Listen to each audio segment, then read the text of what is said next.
When culture is under pressure, these behavioral fault lines crack. And we have found out in our work that they're absolutely predictable. More than that, they're measurable.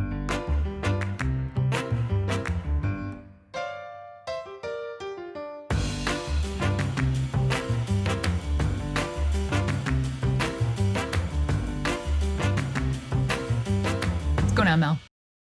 Not much. What's happening? It is January 20th. Pretty excited. Aquarius season. What does Aquarius season mean, though? For those that don't follow like the woo-woo astrology, what does it mean to be in Aquarius season? Disruption, transformation, things coming to light. I feel like we've had a whole year of that. Straight up weirdness.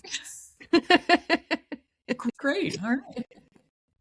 You're an Aquarius. My mom is an Aquarius. She's a January Aquarius. Yeah, I've got a lot of lovely Aquariuses in my life. You're surrounded. I don't mind. I don't mind.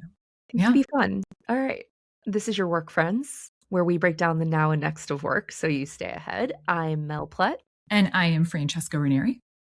What are we talking about today, Francesca? So today we're talking about culture under pressure and the 5 behaviors that signal whether you'll scale, you're going to sustain, or you're going to stall as an organization. And if you've been a listener of ours, you know that Mel and I are very obsessed with the now and next of work. When culture is under pressure, it breaks among 5 specific behavioral fault lines. And these are everyday signals that tell you if your culture will scale, will stall, or quietly undermine delivery before it shows up in engagement or attrition data. It's behavioral. So when culture is under pressure, these behavioral fault lines crack. And we have found out in our work that they're absolutely predictable. More than that, they're measurable.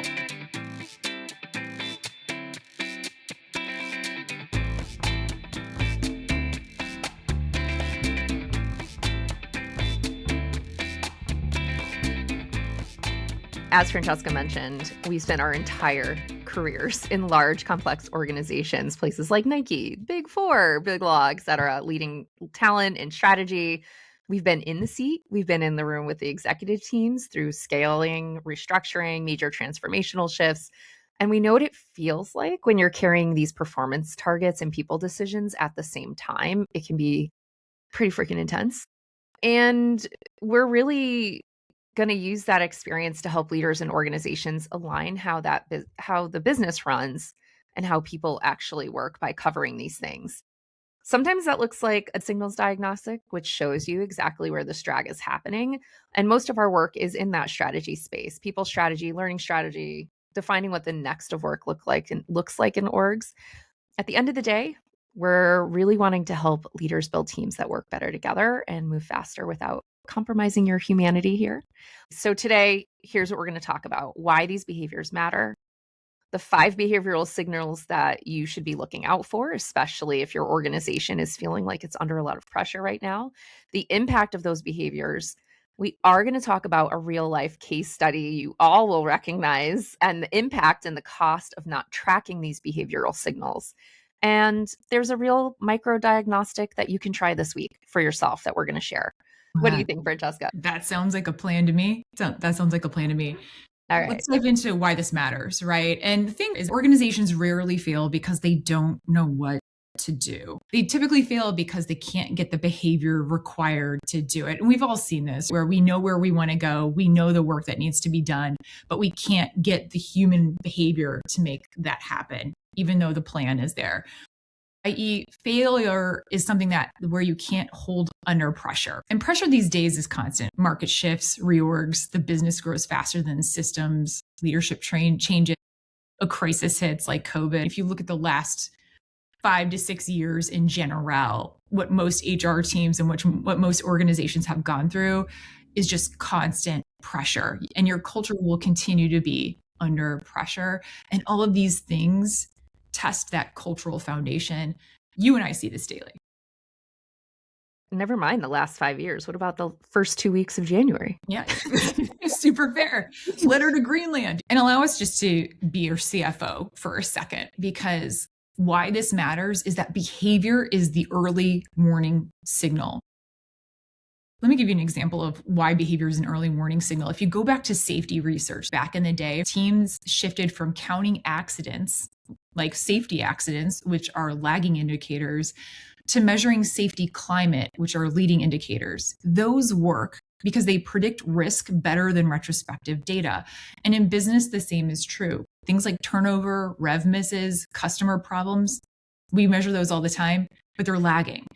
And if we don't track behavior, we see problems too late. So this is our safety dance that Mel and I have come up with, which are the 5 leading behaviors that are the foundation of cultural health, or whether they'll break under pressure. And as we go through our 5 load-bearing beams, we'll walk you through how to spot them and how to map them to performance and what to do when you do see them, because we want you to leave with really tactical ways to spot it and do something about it.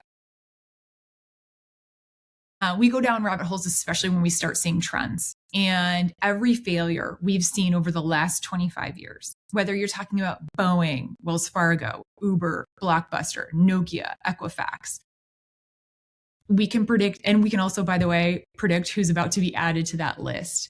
Every one of those was a failure of strategy second and a failure of the 5 behaviors we're going to talk about first. Pressure just made it super obvious, because under pressure, every culture breaks along the same 5 fault lines, not 7, not 23, not 5. They are the foundational load-bearing beams of an organization.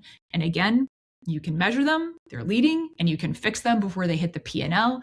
And they determine one thing: can this company do what it says it wants to do? So, what are those 5 behaviors? Number 1, politics, how decisions get made when the stakes are high. If you've ever worked in a highly political organization, you know this and you feel this. Number 2, fairness, whether people believe the system plays straight. 3, psychological safety, whether truth surfaces early, that aspect of psychological safety. Collaboration, whether teams can actually execute. If you've ever had to do cross-team collaboration and it didn't feel like the collaboration was part of that, there you go. And number 5, adaptability, whether the org can change before it's forced to. And we invite you to flip the script, because they tell it, all of these things tell us how well the organizations will perform when it's stressed and under real world conditions. They are the root performances of execution resilience, risk management, decision quality, integration, value preservation. The headline here is, if these 5 are healthy, your strategy is executable. If these 5 are weak, strategy fails, and even the best leaders and the best ideas will fail along with it. And so that's why you want to be paying attention to this. Absolutely. All right, let's get into it. Politics. Our favorite topic these days. Yeah. So what is politics? It's when how much decision making depends on who, capital WHO, versus what. We don't know a single leader who says they're good at navigating politics, by the way. I would say every single person you speak with, including you're probably nodding along as you listen to this, like, F politics. Nobody likes politics. Most of us hate it. In the workplace, it's sneaky because it rarely looks like backstabbing. It hides in things like we're in alignment, stakeholder buy-in, and decision-making. We see this a lot. Mergers, reorganizations, especially in the 6 months pre and post. People start to get super tribal about things. Just bad behaviors come out to play. People start protecting their turf. Titles start becoming shields. Relationships start to become currency. And Francesca, you've known this, right? You're always like, all right, who's the decision maker behind the real decision makers here that I need to get this from? That's what politics looks like. If you have to ask that question, you're in the thick of politics. Your truth starts to get filtered because someone's thinking about what this means for their job or their headcount or their power within an organization. Politics isn't about people being bad necessarily. It's about people being scared, because at the end of the day, when things are under pressure and in pressure-like environments, people start to get scared. Think about the last year alone. When you see headlines like 1 million layoffs by October, what does that trigger in people? Am I safe? And under pressure, you start to deregulate, and fear makes us protect what we think we might lose. Francesca. You've seen this, right? What have you seen? How's this shown up? Yeah. Listen, you can take somebody who normally would not play politics, would not necessarily throw somebody under the bus, would not do that normally. But under the job market and the labor market we have right now, under the amount of pressure organizations face every day, we're seeing people that typically wouldn't act very politically. Again, they're trying to save their job, they're trying to save their team. And sometimes the system sets up an us versus them, and people will play politics to get shit done, to get their way, to save their team, to get the budget. When things are scarce, to your very good point, people get tribal. Yeah, they do. And they don't always make the best decisions in those moments either. So here's the thing. The biggest tell you could tell today. Just take a pulse on your own team, within your own org. People spend more energy managing relationships and perception than they do focusing on the work or making the work better. That's your biggest tell. And that breaks down decision velocity. And slow decisions are actually the number one reason that strategies underperform. And if you're a PE firm, for example, it kills opportunity cost and delays revenue. High-performing organizations make strategic decisions in 50 to 70% less time than low-performing organizations. If you're curious about where your org or team stands, for reference, healthy decision-making happens within 3 to 7 business days. At-risk decision-making happens 10 to 14 days. Erosion is 14 plus. This maps to business outcomes. It impacts execution. Everything's going to take longer. When decisions depend on who, not what, it impacts risk. Decisions get distorted or hidden. It impacts your speed. It's slowed by influence peddling and approvals. Profitability slows or incorrect decisions. These are the most expensive failure modes in business. Politics is also the number one predictor of merger and acquisition friction. So if you've been going through that yourself, you probably have picked up on that. And it looks like information that's being withheld as a form of power. We've both been in rooms like that where someone won't send something to you. You've asked for it 45 times. People start to ask who's in the room before they actually share what they're really thinking or feeling or seeing. Promotions and decisions are consistently surprising everybody because they were made in the shadows. And you're just like, when did that happen? So if work is starting to feel like a game of social navigation, it's likely that politics is currently running your business. And going back to the decision piece, like if it feels like it's like turning a cruise ship to get anything done around here, that's your big uh-oh moment to pay attention to.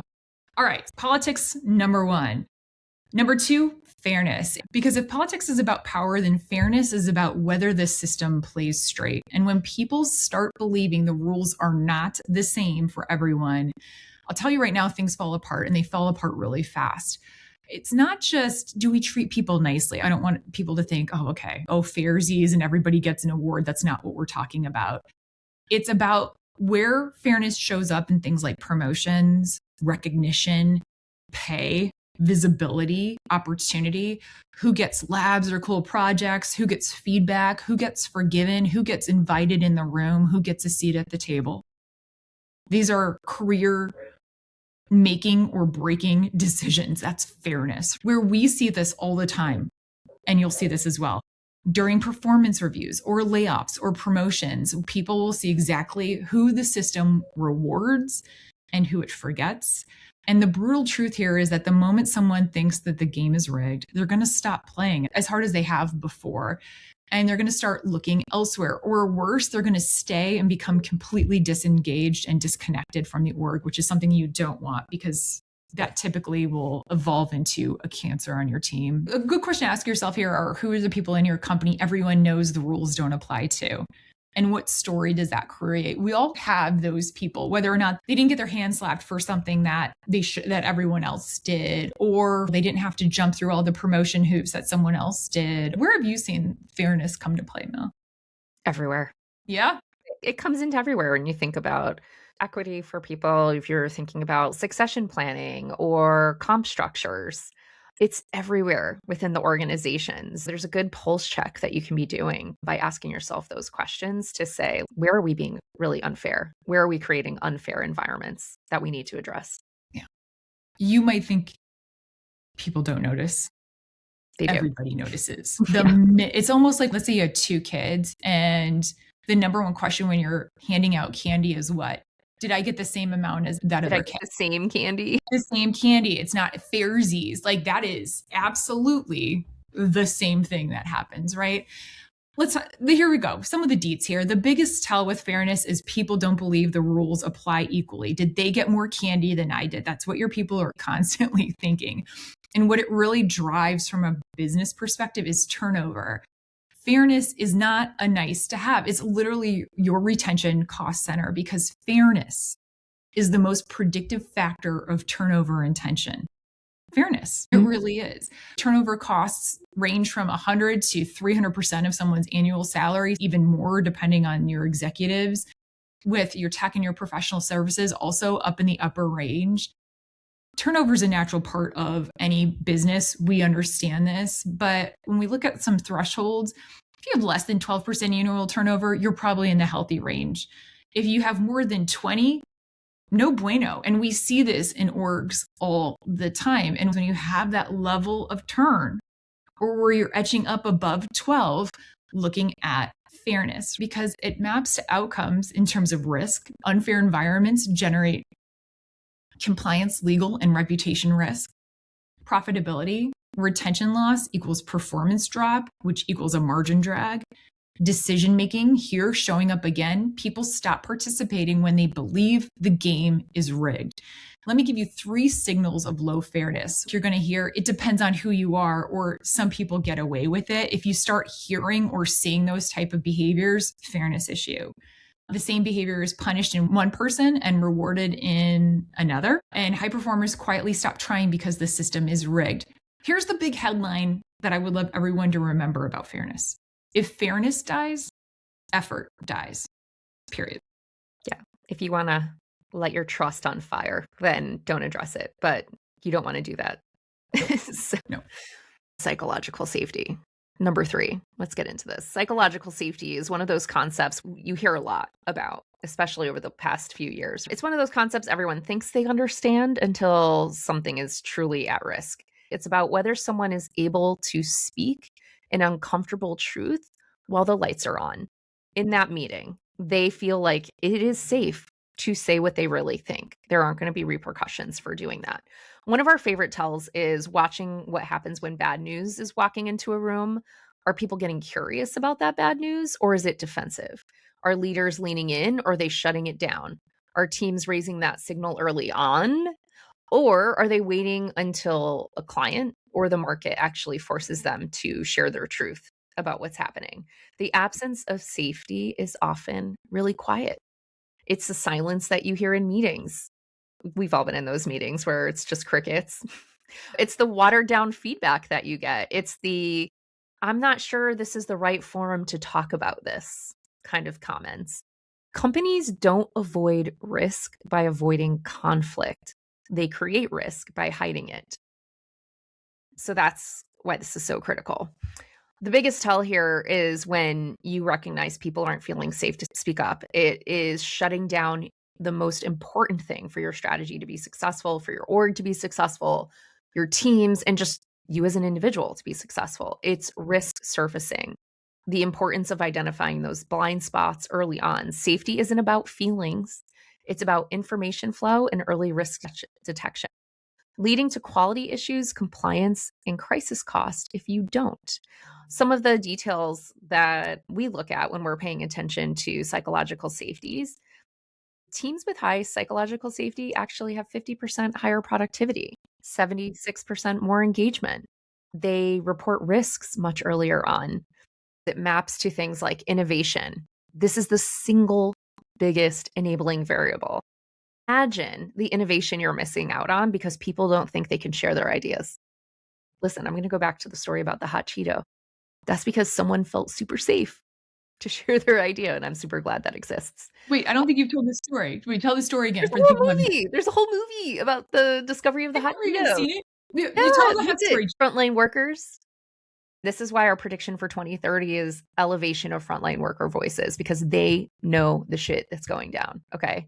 And hot Cheetos came from frontline workers who understand the client market, who saw this gap, like, we can address it.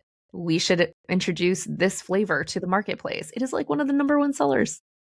Hot Cheetos. So anyway, you got to pay attention to this because it opens up innovation. Risks go hidden.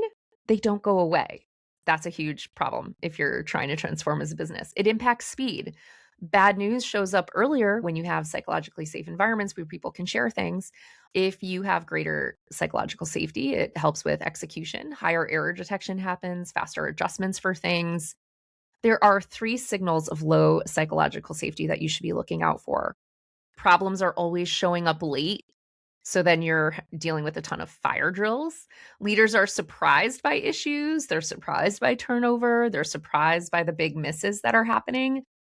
Meetings are just full of updates, but not discussion. That if your meeting is an update, it could have been an email. That's all I'm going to say. So what it really looks like is organizations acting like they're allergic to reality a little bit here.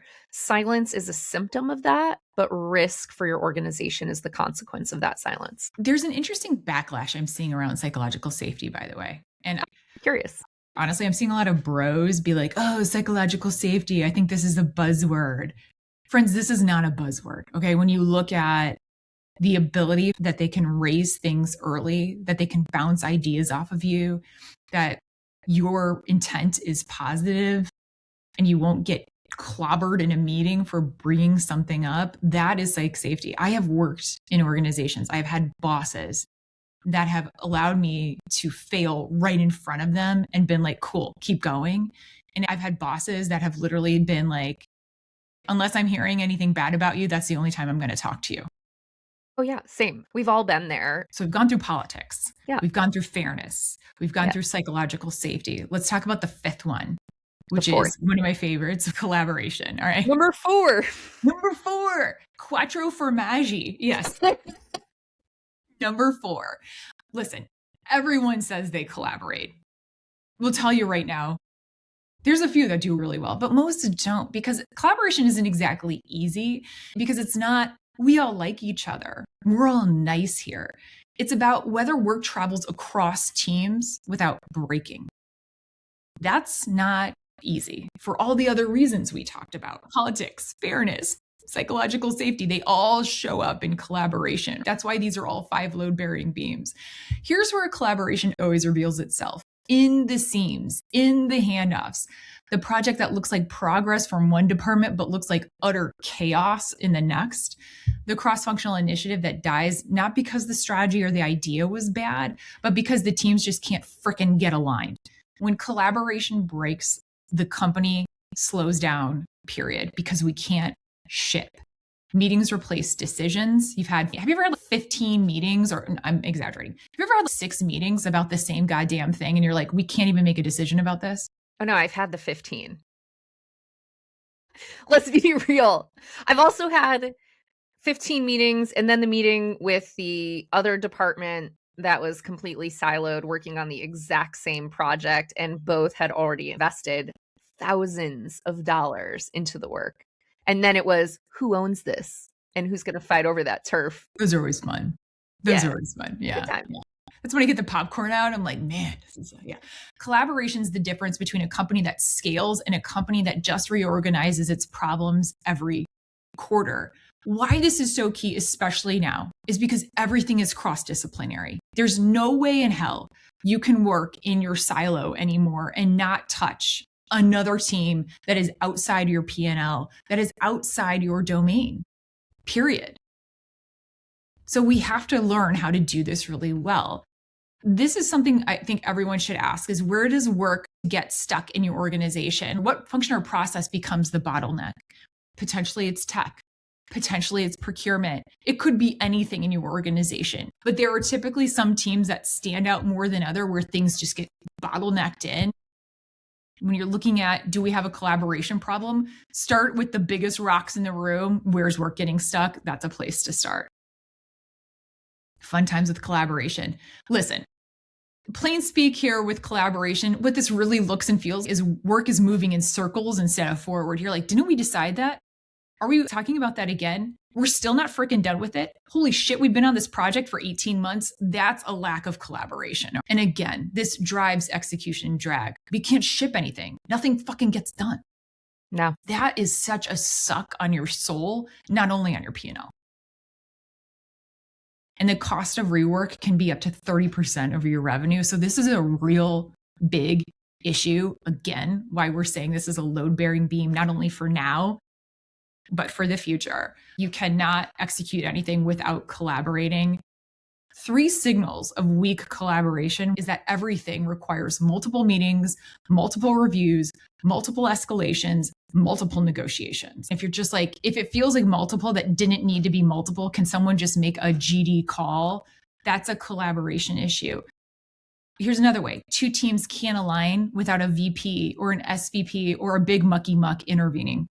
If you have to call mom because we're not playing nice, that's an issue. Another one, decision-making has more friction than momentum. Like it just feels like we're in West Side Story fisticuffs all the time as opposed to moving forward. I'd be down for a dance-off though. Or like the Anchorman scene with the news. But we've all been there and we see it. And again, your organization is most likely under pressure right now. You're probably feeling this, or some part of your organization's feeling this more. And when caca hits the fan, these are the load-bearing beams that feel it, right? If execution feels like pushing a boulder uphill, your collaboration's probably broken. Yes, Houston, we have a collaboration problem. All right, I'm going to bring us home with the last load-bearing beam, adaptability and readiness. A lot of companies say they're adaptable until something changes. And by the way, something always changes. Something every day. We want to be clear here. Adaptability isn't about enthusiasm for change. This is so great. It's going to take us into the future. But that's not what adaptability is. It's about capacity. It's about the ability to shift the plan, to pivot the approach, to rewrite how work happens, not 6 months later, but in real time. Are you turning around a cruise ship or are you a jet ski? And what we're asking you is, what's your capacity here to be a jet ski? Where we see adaptability fail the most is when leaders cling to what worked in the past. We have legacy beliefs, legacy processes, legacy leaders. Let's say you've had 5 firms that have merged into one big firm, right? And everybody is doing the things that they used to do at their old firm. And they're being asked to come into one process, one belief, one leadership model. If you've ever experienced something like that, you've experienced multiple people's lack of adaptability, their capacity to pivot, because it is very hard to let go of what worked in the past. Most companies die because they keep doing what worked yesterday. And what got you here won't get you there. Think about a change your company delayed or resisted, and what was the cost of waiting? That's what we're trying to ask you right now. The biggest tell if you have an adaptability readiness problem is your organization keeps doing the same thing even after it stops working. Obviously, this breaks change readiness, strategic flexibility, and resilience. And this isn't necessarily just a cultural problem, especially right now. It's existential because organizations that can't adapt full on freeze. And especially when we're talking about this AI race, no bueno. I'm going to give you some data from 2025. 70% of transformation initiatives still fail due to human behavior, and change readiness has dropped from 74% to 38% in recent years. We are change fatigued out. We know human behavior stops us from changing, especially around this adaptability piece. And we're going into probably one of the biggest organizational changes we've ever experienced in our lifetime. Don't know what else to say to that, but it's a lot. That's a huge drop. It's a huge drop. So your people are change fatigued, but we need people to move. What it looks like, new initiatives stall almost immediately. Past change initiatives failed, and people expect this one to fail too. If you ever work with execs or work with people that are like, yeah, we've tried that, it's not going to work. Like, that's an adaptability issue. The reflex is, let's slow down, pause, let's study it more, let's admire the problem instead of moving forward. You can literally feel the drag that they don't want to move. Change is resisted even when the status quo is visibly failing. You have an adaptability issue. Let's talk about the impacts. It's a lot, Mel. It's a lot. It's a lot. So, Francesca, you and I did analysis of post-Y2K organizational collapse. Yeah, very fun So topic. we're a fun time over here. And what we learned is the single greatest predictor of execution failure and P&L impact is the structural health of your culture under pressure. The science behind that cascade is clear. Here's what we know from multiple research streams. These 5 things do not work in an isolated fashion. These variables have very directional influence. For example, politics influence fairness. Fairness influence psychological safety. Political climates predict perceived injustices, strongly predict lower psychological safety. And psychological safety impacts collaboration, which also impacts learning and information flow. Probably the most well-documented pathway of the last 20 years, collaboration impacts adaptability, and it also impacts readiness for change. Cross-functional communication, trust are leading predictors of change readiness. These are not isolated variables. These are things that we need to pay attention to. And we've seen the patterns in the headlines. Boeing, politics, led to safety issues, led to hiding risk, led to failure. Wells Fargo, pressure in politics, impacted fairness erosion, which led to psychological safety collapse. Uber, fairness in politics plus safety collapse, impacted integrity and executional breakdown. Blockbuster, Nokia, BlackBerry. Damn it, BlackBerry. That was a fun time. BlackBerry, I miss my keypad. I still miss the keypad. I like the little clicks. I still have it. Anyway, Yeah, all right, moving on. Sorry, I get distracted pretty easily. Okay, here's what we know. If one behavior is weak, decisions get slower, talent starts to drain, risk stays hidden, silos are forming, change stalls. Got a little onesie going on. It's all right. It's not great, but you could still operate a little bit. If you have 2 of these issues, if these structural pieces are cracking, culture starts to turn defensive pretty quickly. If 3 are weak, growth is going to become impossible. If 4 are weak, crisis is inevitable. And if all 5 are present in your organization, you're getting an Enron, a Boeing, a Theranos level failure here. Let's say it in the positive. If you're at a 5, if you're operating strong in all of these areas, you're scalable. If you're at 4, you're strong. If you're at 3, it's getting fragile. If you're at 2, you're high risk. If you're at 1, this is deal threatening failure pattern. These are the leading indicators for whether your value creation plan is going to fail or succeed. This is why it's important to pay attention to these 5 structural behaviors.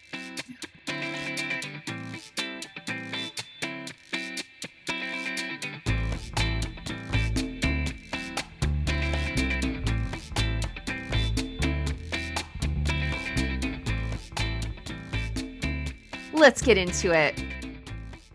Let's give a signal, a real life use case, shall we? Ripped from the headlines. We picked Boeing because it's a story everyone recognizes. At one point, the brand line was, if it's not Boeing, I'm not going. I love whoever came up with that, by the way. Amazing tagline. Yeah. Listen, that brand didn't fall apart overnight. It eroded one decision and one behavior at a time over 30 plus years. Okay. This isn't a blame session. It is a clear window into what happens when a strong culture, because I'm sorry, if you have a slogan like, if it's not Boeing, I'm not going, you have a strong brand and culture going on, meets sustained pressure to go faster and cheaper. So what you will see in Boeing is exactly what we see, Francesca and I, in scale-ups, in transformations, in M&A work. Strategy looks great on paper, and then the everyday human behaviors quietly pull it off course. We're going to zoom in on the 5 behaviors, and you're going to hear them in the Boeing story, and you're probably going to recognize them in your own world as well. And as we walk through this timeline, we want you to think about where versions of these same trade-offs might be happening or quietly playing out in your own organization. All right, Francesca, want to get into it? Yeah, yes, absolutely. Let's get into it. Okie dokes. Some background. Boeing merged with McDonnell Douglas in 1997, and this marked a major turning point in the company's culture and their management ethos. Here's what that merger actually did over time. Power shifted. What is that? Politics. Power shifted to finance and schedule over engineering. It became more about politics. Before the merger, engineers had real power within the organization. After the merger, the center of gravity moved to finance and program leaders who were rewarded for hitting earnings and delivery dates. The shift in who got listened to changed the conversation. Safety concerns started to sound like someone's being difficult, someone doesn't want progress. And cost and speed became the winning conversation, the conversation that got rewarded. Speaking up got super risky. Psychological safety was compromised. In that new power structure, people learned quickly that pushing back on the schedule or raising quality issues could hurt them. Managers who speak up get sidelined or ignored, and that quiet message is clear. What's that message? What's that quiet message? We don't want to hear any risks. We don't want to hear any issues. We don't want to hear it. Yep. Yeah. And then what do? You don't raise any more risks or any more issues. That's right. You keep your head down. Yep. You're an ostrich with your head in the sand. Do not be that person who slows the line, because that does not get rewarded. Once that happens, folks, real risks start to stay hidden. Let's talk about fairness. Winners and losers started to be defined. Fairness eroded. Executives and shareholders saw the upside in stock price, buybacks. Frontline teams, again, frontline workers, those are your folks, start elevating them. They saw more pressure, more overtime, more accountability when things went wrong. When people that were closest to the work feel like they carry all the risk and none of the reward, trust in leadership drops really fast, and they start to recognize this is not a fair playing field. Teamwork splintered, collaboration breaking down. Listen, if you're playing with politics, now you have the fairness, psychological safety problem. Nobody trusts each other. And so collaboration breaks down real fast. Boeing used to be famous for their working together model. After the merger came more with less and a huge push to outsource and spread work across sites and suppliers, that splintered teams. Communication gaps grew. Solving problems started to feel like passing a hot potato around instead of getting everyone around a table, which then led to short-term fixes. We had an adaptability problem. When pressure from competitors and investors ramped up, the company kept choosing tweaks to old platforms over investing in clean sheet designs. That's adaptability narrowed down to patch what we have rather than rethink the system. That works in the short term until it really doesn't. These are not ancient history things, by the way, folks. They are long-running signals that showed up in the 737 MAX crisis and beyond. And when those signals go unaddressed, the bill for that eventually comes due. And for Boeing, that bill has been huge in a very public way, not just in dollars, but in people, reputation, and strategic positioning as a business. All of those things are part of the expense when you don't pay attention to these behaviors. Here's the cost that we clocked for Boeing. Human cost, number one. This is the part that never belongs on a spreadsheet. It's also the part we hate to talk about, but you can't not talk about it.